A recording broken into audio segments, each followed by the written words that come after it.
At 2:43 a.m., the emergency room of Millstone County Hospital was quiet. Too quiet.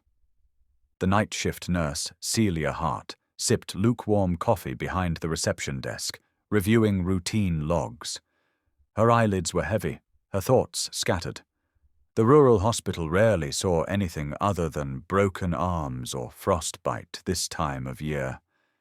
But then, the automatic doors slid open, and Celia's world changed.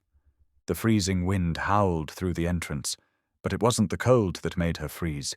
It was the silhouette, a bear, a full-grown grizzly, massive, powerful, standing in the fluorescent-lit doorway. But that wasn't the strangest part. It was carrying a baby, wrapped in a thick, weathered blanket, held delicately in its giant jaws. The baby didn't cry. It moved slightly, as if shivering. The bear's eyes scanned the room, calm but firm. Celia dropped her cup. The shatter echoed. The bear didn't flinch. For a few seconds, no one moved. A security guard stepped into view, his hand on his radio, frozen between fear and disbelief. Do we call animal control?" Someone whispered. "No," Celia said breathlessly. "That baby—" The bear stepped forward, slowly. No aggression, no growl, just purpose. Celia's training kicked in.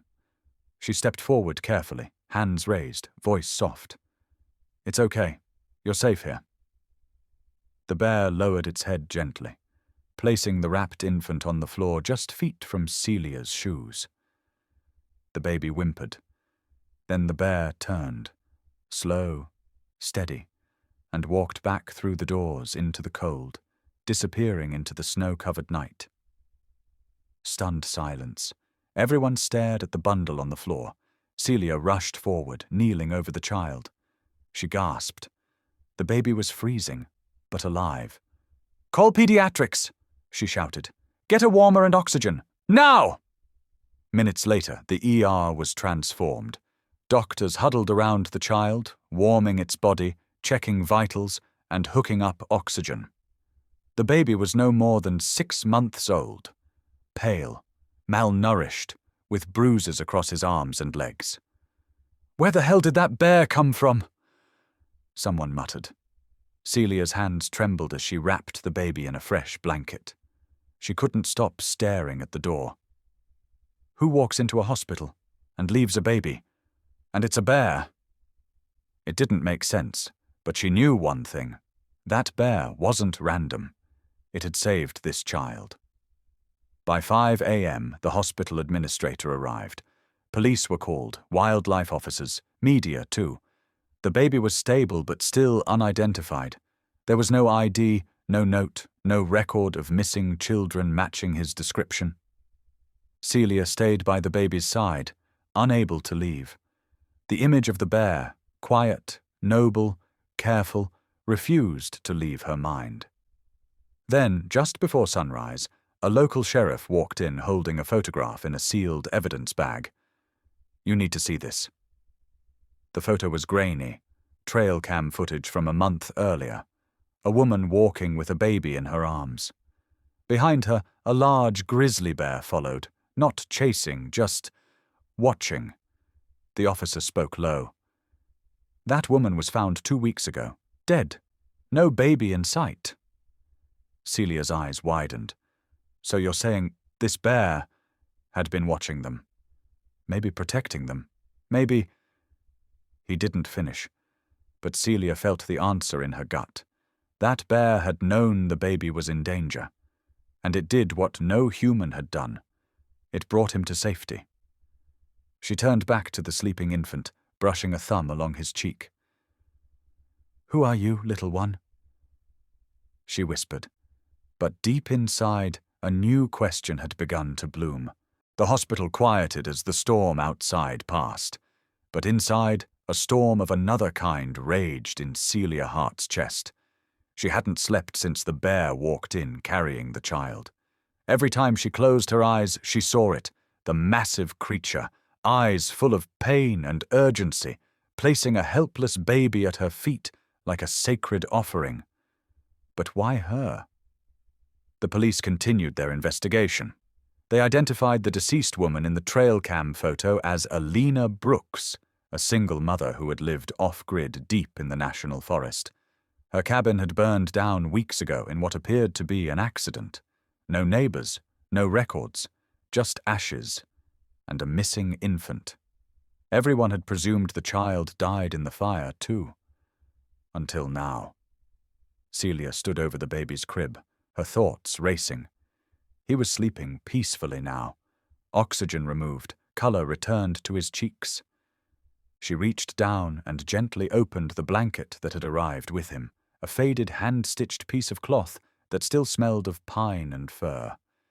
As she unfolded it, something fell out. A small laminated photo. Worn, water-stained. Celia gasped. It was her own face, holding a newborn baby, smiling. She dropped to the chair behind her, hands shaking. What the... She turned the photo over. Scribbled on the back in smudged ink were the words, "To Celia. Thank you for helping me find the strength to keep him. Elena." The memory hit like a flash of lightning. 8 months ago. A woman, young and terrified, had come into the hospital, visibly pregnant, bleeding, alone. Celia had been the only nurse on duty in maternity that night. Elena had been quiet, reluctant, said she didn't want the baby, said the world wasn't safe, said she didn't know if she could love it. But Celia stayed beside her the entire night, listened, encouraged, reminded her of the strength she carried. You already love him, Celia had said, holding her hand. That's why you're afraid. Elena had sobbed, delivered the baby safely, left 2 days later without saying goodbye. Now Celia's breath caught in her chest. Elena had remembered her. When everything was falling apart, when fire, hunger, or fear pushed her to the edge, she had told the bear to find Celia. Not the hospital, her. She stared down at the baby again. He stirred in his sleep, fingers curling into a fist. The doctors had given him a temporary name, Noah. But now Celia felt something deeper. She wasn't just watching a miracle, she was now responsible for one. Meanwhile, reports of the bear sighting spread like wildfire. Wildlife officials set up cameras. Hunters became curious. Some even wanted to track her, just in case she posed a risk. But Celia refused to stay silent. This bear, she told the local news station, did what some people wouldn't. She saved a child, not out of instinct, but out of care. Her voice cracked on air. She risked herself to deliver that baby here, and I won't let anyone call her a threat. That night, after the interview aired, Celia returned to the hospital nursery. As she walked through the hallway, something made her stop. A nurse at the far end pointed toward the security camera feed. Celia rushed over. And there it was. Outside the hospital entrance, caught in grainy black and white footage, stood the bear. Once again. But she wasn't trying to enter. She simply stood in the snow, looking at the doors. Waiting. Celia hurried outside. She didn't see her at first, just snowflakes and silence. Then, behind the edge of the tree line, movement. The bear stood tall, watching. Celia didn't move. Their eyes met once more. And in that long, silent moment, something passed between them. Not just recognition, but closure, gratitude, forgiveness. And then, just as gently as she had come, the bear turned and disappeared into the trees for the last time. 2 weeks later, Celia officially began the adoption process, and when the judge asked what name the child should carry, she smiled and said, Noah Alaric Hart. Alaric, it means noble ruler, in memory of the one who carried him to safety. From that day forward, people in Millstone didn't just speak of a hospital miracle. They spoke of the night the wild came to the city not to attack, but to trust. And in a quiet nursery room, lit by soft morning light, a once orphaned child slept peacefully, guarded not by walls, but by the silent strength of a story no one would ever forget.